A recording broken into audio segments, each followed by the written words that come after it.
Very good morning, students. So I hope you all are fine and good.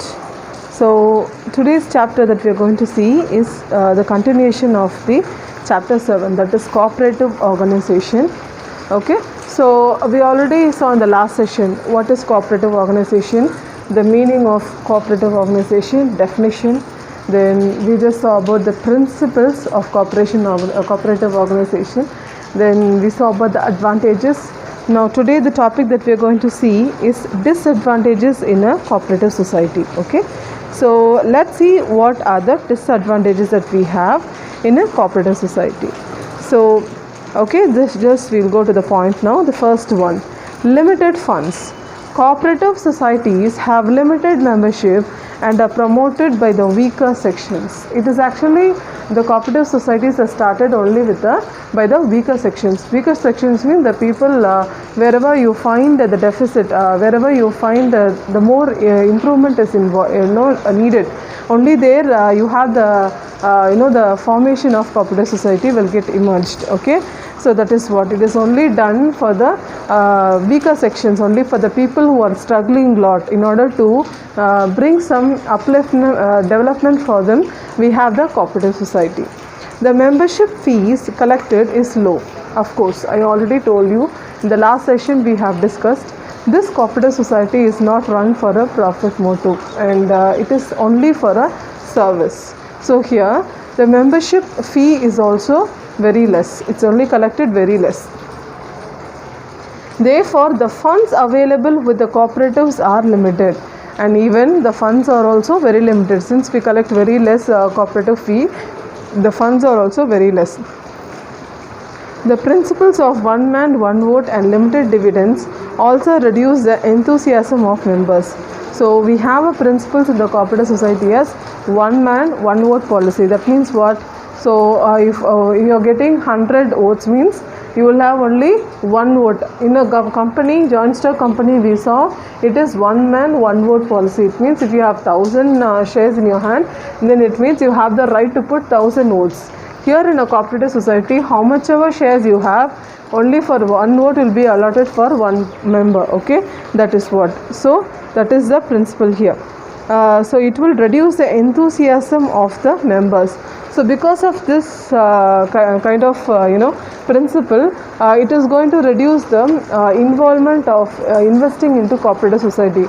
Because even though if you invest more shares, also what will happen? You will get only one vote rights you will get. The next one is they cannot expand their activities beyond a particular level because of the limited financial resource. They get only very less financial resource, and because of that what happens? Even they are not able to expand their activities. They are not able to expand their business. See, the motive of a cooperative society is only for service motive. So because of that, they only look for the development of the weaker sections and not for the development of the company and all. Okay, that is that. Next one is over the reliance on government funds. What is over reliance on government funds? They rely only on the government funds. Okay, that is one of the disadvantage in a cooperative society. Cooperative societies are not able to raise their own resources. They are not able to make their own resources. The sources of financing are limited, and they depend on government funds. Since they are not able to fund more money from the outsiders, it is very difficult for the cooperative society. If you want to make more funds, then you must only rely on the government funds. So that is the one disadvantage that we have. The funding and the amount of funds that would be released by the governments are uncertain. So even the funding also and the amount of funds that whatever we have released by the government, that is also we cannot expect that whether it can be even they can do it, or even it can be uncertain also. We can't expect that. Therefore, cooperatives are not able to plan their activities in the right manner. And because of this, what happens? They are not even able to plan what they wanted to do in a correct way also. Imposed by government. What is imposed by government? Imposed by government means, so in a western kind of weaker sections. See, in the western countries, cooperative societies were voluntarily started by the weaker sections. The objective is to improve their economical status and protect themselves from exploitation by businessmen. But in India, the cooperative movement was initiated and established by the government. See, in the Western countries means the countries like UK, US and all, okay. So the cooperative societies actually they were started only for the sections where they have very lower sections. Weaker sections means the people who are very less developed people, okay. Only for those people who needs help, only for them it was started, okay. And the objective for the cooperative society was to only to improve the economical status, in order to improve the status and even to protect the exploitation. Exploitation means cheating, okay, the cheating of towards to that people, that weaker section people, by the businessmen. For that reason only they were having the cooperative society in Western countries and all, okay. But in India, the cooperative movement was initiated and established by the government. But only in India what happened? Only the government itself initiated the cooperative society, and they wanted to just bring some development for the country. For that they were doing this. So wide participation of people is lacking. So because of this what happened? There in Western country people were getting interested and they were doing this, and they wanted to develop their country. For that reason they were doing this. But here in India, government itself initiated the cooperative society and movement and all.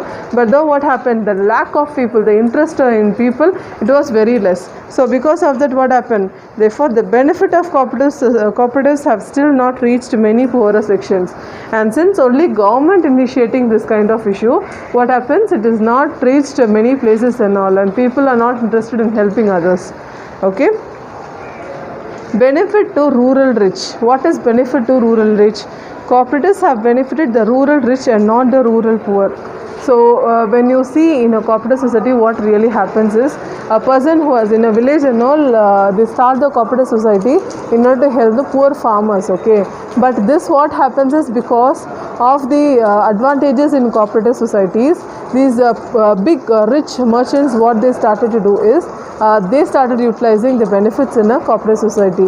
What they do is whatever the share that they give, for example, if they get the production of 100%, it means from that 100 percentage of production, they will only give 20% for the poor people, and the 80% of the resources was utilized completely by these people itself, by the rich people itself, for their personal use and all. So they were misdoing all this, and because of this what happened?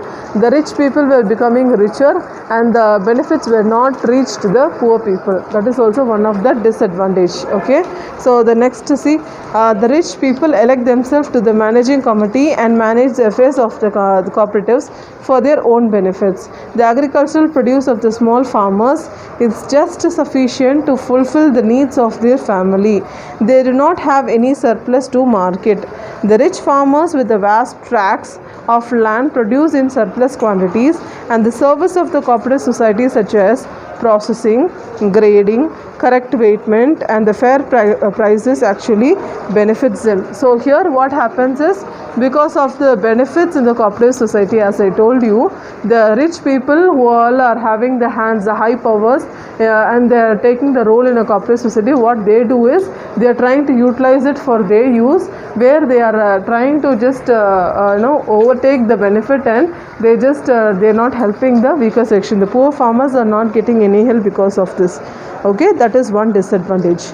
The next one that we have is the inadequate rural credit. It means what? Inadequate rural credit. The cooperative societies give loans only for the productive purpose and not for personal family expenses. Therefore, the rural poor continues to depend on the money lenders for meeting the expenses of marriage, medical care, social commitments, etc. Cooperatives have not been successful in freeing the rural poor from the clutches of the poor lenders. So here what happens? Actually, in a cooperative society, it is only for the development of the weaker sections. The motto of cooperative society is only for helping the weaker sections. But what happens here is the loans are only provided for the productive purposes only, okay. So when you want to get money from the cooperative, assistance from the cooperative society, then if you are a farmer, you can only get the money only for the production for the farms, okay, but you can't get it for some other reason, maybe for other family reason like health issues or for the marriage, for any other thing you can't get money. Even at that case, what happens, because of this, what happens is they need to go and rely on the money lenders only. Again, what they must do, they must go and ask for the money lenders, and where they need to pay more interest to them, and again they are in the hands of the clutches of the money lenders. Hands in the clutches of money lenders means again they are going to get caught by the money lenders for not giving the money. That is what the real motive of cooperative society is, only to help the people not to get developed, okay. But still, what is happening, since the richer people are utilizing the benefits, the poorer people are still suffering from this kind of not getting the benefit from cooperative society. Lack of managerial skill. What is this? It means cooperative societies are managed by the managing committee elected by its members. So of course they have a member, I already told you. So the people who have a very good strong status in the society, they will get the rights to get the member in a committee. So what happens is, the members of the managing committee may not have the required qualification, skill or experience. Of course they will not have a qualification to become a they don't have the qualification, they will not have a proper education, or they will not have a proper skill, or even they may not have the experience also. But then to what they will do, since it has limited financial resources, its ability to compensate its employees is also limited. So since very less resources are there, very less money is there, what happens, their ability is also very less for these kind of societies. Therefore it cannot employ the best talents. So because of this, what happened, their talent is not being utilized properly, and lack of managerial skills results in inefficient management. And because of the lack of skills, what happens, the management is also not proper here. It is very inefficient. The management is not in a proper efficiency, and even poor functioning and difficulty in achieving the objectives. It has a very less poor functioning, and even it has very much difficulty in even obtaining its objective also. So these are the points. The lack of managerial skill, these are the points that we have. The next point is government intervention. What is government intervention? Cooperative societies are subject to excessive government regulations which affects their autonomy and flexibility. Adhering to various regulations takes up much of the management's time and effort. So cooperative societies, what they do, are subject to excessive government regulations. So they have so many government regulations, okay. So even which may not be flexible for the common person to get applied, okay. And so when you just follow these regulations and all, it will take a long time, and even it will be very difficult also. So that is government intervention. So next one is misuse of funds. What is misuse of funds? It means if members of the managing committee are corrupt, they can swindle the funds of the cooperative society, and many cooperative societies have faced financial troubles and closed down because of corruption and misuse of funds. So here what happens is, if the members of the managing committee, they are getting they are actually the people are not good and they are corrupted people, in that case what happens is they may even take the money, and they can even misuse the money in a cooperative society.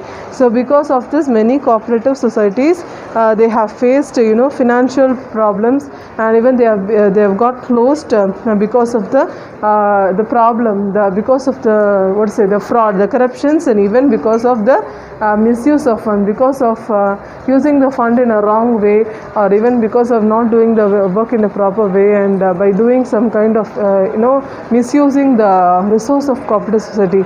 And because of this also, the cooperative will go for an end. Inefficiencies leading to loss.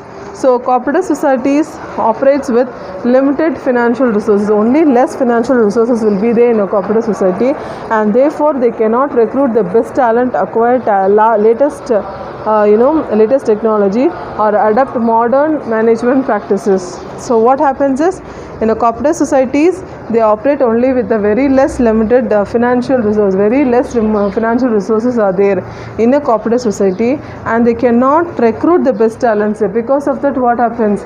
They are not able to select people for doing the work. They can't take a very talented people and all for doing the work, and for the latest technology they are not able to adopt because of this. Okay, and they operate in a traditional mold. So what happens is, when you want to spend money, when you want to adopt any modern technology, you must need people according to that, or you must even need a tractor, or the production methods you must do it in a technical way, isn't it? Modern way. Only if you do it in that way, you will be able to yield more production, isn't it? That is not possible because that is not possible in the cooperative society, because the cost will be more, and it is not possible in a cooperative society, and because of that only traditional method is adaptable here. Lack of secrecy. What is lack of secrecy? Maintenance of business secrets is the key for the competitiveness of any business organization.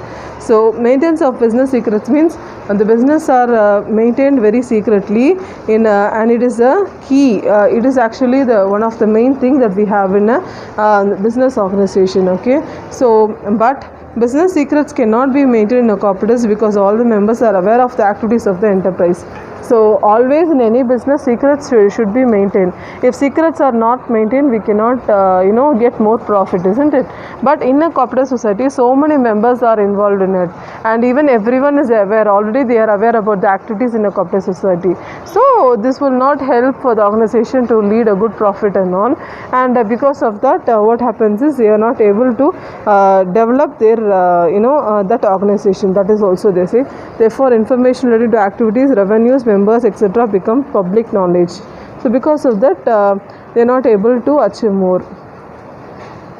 Conflicts amongst members. It means they will have a problem with the members. How? Cooperative societies are based on the principles of cooperation, and therefore harmony among members is important. But in practice, there might be internal politics, differences of opinions, quarrels, etc.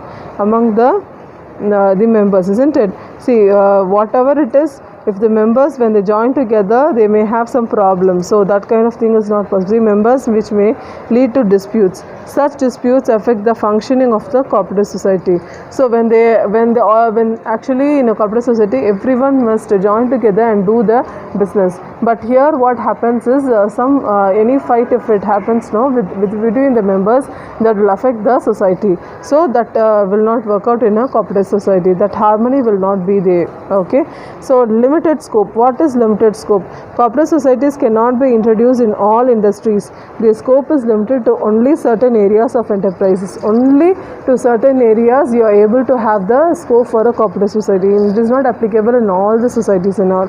And since the funds available are limited, they cannot undertake a large scale operations, and is not suitable in industries requiring large investment. So since the fund is also very less, you will not have scope for investing very more and all, much more and all, and you are getting only it is only suitable for the industries where you have a very large amount of investment. Okay, there only you have the use of this cooperative society. So next topic is very, very important. So this topic is nothing but the types of cooperatives. So what are the types of cooperatives that we have in a cooperative society? Okay, so let's see that now. That cooperatives can be broadly classified into two ways, that is credit cooperatives and non-credit cooperatives. Okay, so it means nothing, it is divided into two types. One is credit cooperatives and the other one is non-credit cooperatives. The credit cooperatives can be further classified into agricultural credit and non-agricultural credit cooperative. Okay, so see, this I'll explain to you when I just explain the point. Okay, for the beginners, the cooperatives are classified as follows. See, types of cooperatives: consumer cooperatives, producer cooperative, marketing cooperatives, credit cooperatives, housing cooperatives, farming cooperative society. In this chart we can see. Let's see the consumer cooperatives. Consumer cooperatives are organized by consumers that want to achieve better prices or quality in the goods or services they purchase. In contrast to traditional retail stores or service providers, consumer cooperatives exist to deliver goods or services rather than to maximize the profit from selling those goods or services. They also supply essential commodities through Public distribution system. Nationally, the most widely used cooperative form is the credit union, with some 90 million members. Credit union assets has grown 100-fold in 3 decades. The credit unions are essentially cooperatives of people that use banking services. Okay, so what is that? This consumer cooperative is nothing but we use the basic consumer goods, right, at our home, like toothpaste, soap, then all the essentials for everyday essential, what and all we'll use, the oil, the things, the provisions and all, that is called as a consumer good. The goods which we are used to for the ultimate benefit, that is called as a consumer good. The powder and all, okay, detergent, powder, soap, toothpaste, then all these oil, all these are the consumer goods. Okay, so when you use these, the prices also will get reduced from the cooperative society, and only these products are consumer goods, means they will only produce consumer goods at a very less rate they will produce, and it will be given to the these goods are available for sale, they can select it, and even if they wanted to send it to their house, it will be given at a free delivery. And this is actually done, see, so they even supply the commodities through public distribution system. It means even through ration and all we have, no, through ration also these consumer cooperative, they will even sell it to the ration people, where from there they will sell it at a very less rate. Okay, they will not take much profit and all, very less margin only they will keep, and they will sell it to these people, so that it will go and benefit to the common people. For that reason only we have the cooperative society. So here what happens, that is the first one, that is the consumer cooperative society. Students cooperative stores, cooperative provision stores, supermarkets set up on the cooperative societies of India as the examples of this type. This is the example of a consumer cooperative stores. Okay. Next one, producers cooperative. What are producers cooperative? It is nothing but producing the goods. Producing the goods. Producer cooperatives are established and operated by producers. Producers can decide to work together or as separate entities to help increase marketing possibilities and production efficiency. They are organized to process, market, and distribute their own products. This helps lessen cost and strains in each area with a mutual benefit to each producer. For example, cooperative weaver society, cooperative carpenting units, cooperative match factories. What is this? These people, what they do is they will produce the goods. Okay, they are not going to depend on any other people, they are going to produce the new product. Okay, so see, the examples are cooperative weaver society, means from thread they will just weave the cloth, so they are going to weave it. Okay, cooperative carpenting units means the units and all they will make it, they are not going to depend on others, they are going to create the product, they are going to produce a new product, that is producers. Okay, so they are going to start the industry for producing something. So that is the producers cooperative unit. They are not going to depend on anyone, but with what is a product they have, what is possible for them, they are trying to produce a new product, and they are trying to give it at a very less cost. That is producer cooperative. Marketing cooperative means cooperative marketing societies are associations of small producers formed for the purpose of marketing their produce. Okay, for what they are doing, they are actually formed by the small producers. They are formed by very small producers, and they are formed for the purpose of marketing their produce. For whatever they have produced, they will form a team and they will market the product. Their own product, they will market it. Market means they will sell the product. They will go and talk to the people and they will try to sell the product. Okay, that is what. The marketing cooperative performs certain marketing functions such as grading, warehousing, advertising, etc. They secure better prices for their members by transporting the goods even to distant markets. Advance is also given to members against produce deposited with the society. Thus, they are a boon to agriculturists, small producers, and artisans, who in the absence of these cooperatives would be forced to sell at low price to middlemen. Okay, so what happens is they are actually, if these cooperatives are not there, what will happen? They need to buy all these products at a very high rate, isn't it? Marketing cooperatives are nothing but these people from the other cooperative society, where whatever the products are produced, they will just take the products and they will sell it to the people who really needs it at a very less cost. So they will create the demand for the product. They will tell that this is very less cost and they will sell the product. Okay, so they wanted to develop the economy. For that reason they will do this. They are the marketing cooperative. Credit cooperatives means the credit corporates, the cooperative credit societies are those formed for the purpose of providing short-term financial help to their members. So what they do, they will give very short-term finance they will give to the members, and by that what they will do, they will help the members. Okay, see, agriculturists, artisans, industrial workers, salaried employees, etc. form their credit societies, and being unable to obtain financial accommodation from banks, they are at the mercy of the moneylenders who charge exorbitant rates of interest. And ending this exploitation and encouraging thrift among members is the objective of these societies. Credit societies may be agricultural credit societies or non-agricultural credit societies. So credit societies, if you see, we have two things. One is agricultural credit societies we have, the other one we have is a non-agricultural credit society. Okay, so what these people are doing is they will give credit to the people whoever economical they need the help, no, for them they will give them money. They will give the money and they will help them. That is what the agricultural credit societies. The next one is housing cooperatives. What is housing cooperatives? See, this is one of the most important type that we have, and it's very interesting. So what you will do is you will form a group. Okay, for a housing cooperative, so many the members in a cooperative society, say 10 members, they will join a group. So each time the main idea of this cooperative, housing cooperative, is to construct a building. So what they will do is, initially if 10 members are there, one will construct the building by getting the fund from the other people. Okay, so it will be given, the money will be lended and there will be no interest for that. That is the benefit here. So what happens, each time when one or the other member constructs, the other people will invest the money. So by this what happens, every member is going to construct the building and they are going to have their own building. Either they can use it for the cooperative society or even they can use it for their personal thing. So that is what the main idea of the housing cooperatives.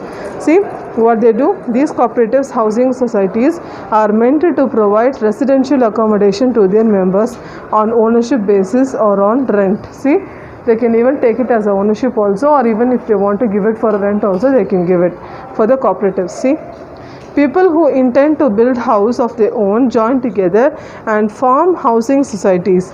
These societies advance loans to members repayable over a period of 15 to 20 years.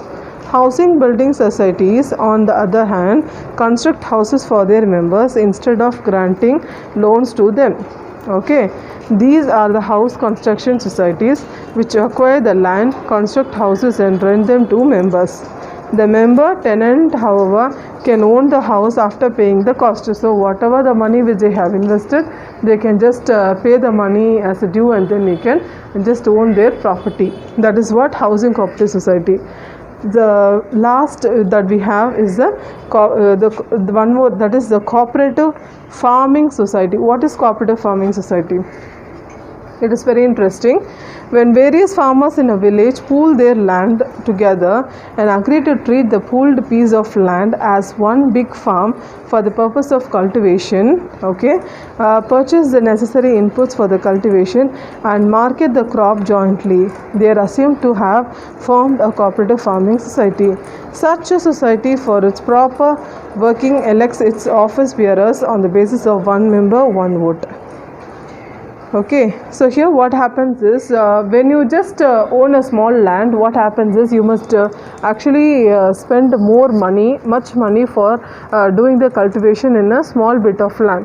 But it is in the case of a very big land, the cost of spending for production will be very, very less. For that reason what happens is, so many small farmers, they will join together and they will make that will be a very big land. Okay, so what they will do, they will do the production together and they will do all the spending will be shared by them. So the cost of investing will be very less when they make it for a big farm. Okay, like that they will get benefit. That is called as a cooperative farming society. Okay, see, the office bearers look after the proper cultivation of new farm that emerges after the land of various farmers has been pooled, and the ownership of the land still lies with the respective members of the society, and they withdraw from the society whenever they whenever they wanted to come out of this society, even they can come out.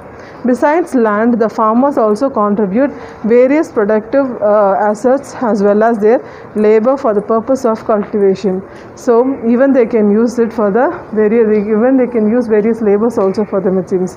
And whereas they get rent for their land and productive assets, they get wages for their labors. So if they even do it, even they can even get wages for that also. That also can be done. So even they can rent their land also, and for the productive assets, or even they can do the work and even get the money as a wages also. That also they can do.